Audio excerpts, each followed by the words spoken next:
നമുക്കൊന്ന് ചെറിയുള്ളി വെച്ചിട്ട് ഒരു ചമ്മന്തി ഉണ്ടാക്കാം. രാവിലെ ദോശക്കെല്ലാം നല്ലൊരു ചമ്മന്തിയാണ് ചെറിയുള്ളി വെച്ചിട്ട്.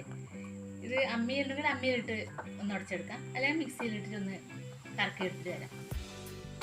ഇതിലേക്ക് ആവശ്യത്തിന് നമ്മൾ ഉപ്പ് എടുത്തിട്ട് ഒരു സ്പൂണ് കാശ്മീരി മുളക് പൊടി ഒന്ന് ചൂടാക്കിയിട്ടെടുത്തതാണ്. കുറച്ചും വാളംപൊടി. നമുക്ക് ഇതിലേക്ക് ഈ വാളംപൊടിയും ഇതിനാവശ്യമില്ല ഉപ്പും കൂടി ഇട്ടിട്ട് നന്നായി ഞെരടി എടുക്കണം.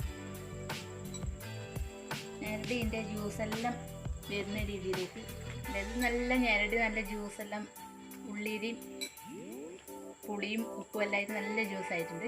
പിന്നെ ഇതിലേക്ക് നമുക്ക് മുളക് പൊടി കൂടി ഇട്ട് കൊടുക്കാം. ഇതൊന്ന് ചൂടാക്കിയ മുളക് പൊടിയാണ്. നിങ്ങൾക്ക് എരിവിനനുസരിച്ചിട്ട് മുളക് പൊടി ഇടാം. ഞാനിതിപ്പോൾ ഒരു സ്പൂൺ ഇട്ടതേലു. ഇതൊന്ന് നന്നായി ഞെരടിയിട്ട് മിക്സ് ആക്കണം. ഞെരടി ഇതിൻ്റെ ജ്യൂസും ഇതിൻ്റെ എല്ലാ ജ്യൂസും ഒന്നിച്ച് നല്ലൊരു ഇതിലേക്ക് എത്തിക്കണം.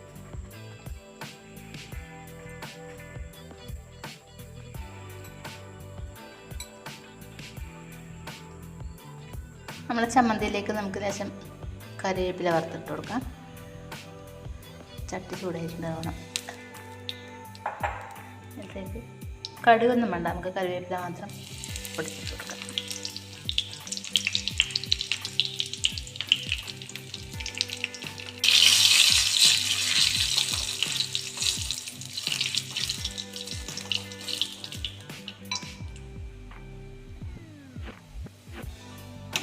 മൊരിഞ്ഞ് വന്നിട്ട് നമുക്ക് ഇതിലേക്ക് വെച്ച് കൊടുക്കാം.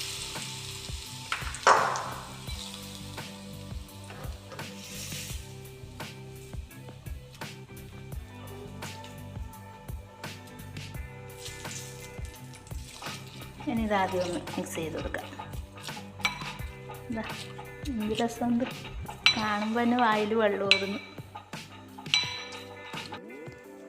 ചമ്മന്തി കൂട്ടി ദോശ നോക്കട്ടെ.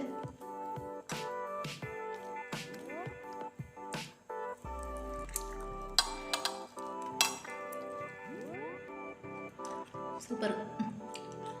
എല്ലാവരും ഒന്ന് ഉണ്ടാക്കി വെക്കണം. ഞാൻ നല്ല ടേസ്റ്റ് ഉണ്ട്. ആ ചെറിയ ഉള്ളിയുടെ ടേസ്റ്റും പുളിയും ഇതിൻ്റെ ജ്യൂസെല്ലാം കൂടി ഭയങ്കര നല്ല ടേസ്റ്റ് ഉണ്ട്. കപ്പ പൊങ്ങിയെല്ലാം നല്ല ഉണ്ടാവില്ല.